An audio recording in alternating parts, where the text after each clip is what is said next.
Hey you guys, it's me, Gamanazai. So, may share naman ako sa inyo. This is a serious matter.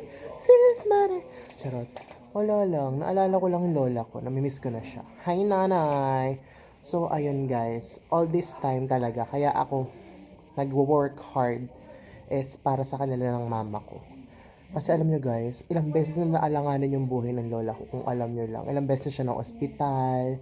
Siguro mga 4 times na. And yung una niyang ospital is very worst.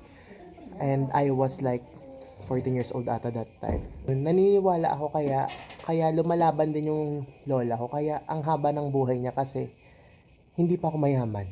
Yes! Dati kasi nung unang ospital niyan, nagdasal ako kay Lord. Sabi ko, Lord, wag muna. Parang sabi ko, hindi ko kaya nang wala si nanay. Hindi ko kaya nang tumanda siyang mahirap tapos mamamatay pa rin siyang mahirap. Parang ganun. Ayoko kasing mawala si nanay nang wala pa ako nararating sa buhay kasi isa yun sa yes.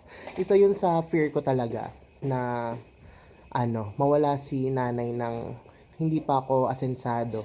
Kasi gusto ko pa maranasan niya yung ginhawa. Gusto ko maranasan niyang gumala kami ng syalahan kami, ganyan.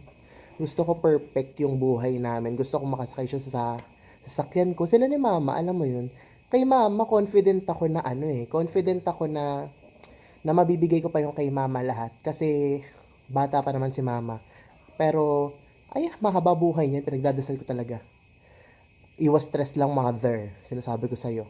Kasi yung lola ko, tumatanda na, hindi na siya pabata. Kaya, as much as possible, hanggat bata ako, ano, ah, hanggat bata ako, pinupush ko na magtrabaho para at least makapakatulong sa kanya na kagaya ng panggamot niya, pangsamba niya, pamasahe niya sa kapilya, ganun. Iglesia kasi yung lola ko. Kaya ayun, kung hanggat kaya kong itulong, tinutulong ko. Ayan, I love you nanay.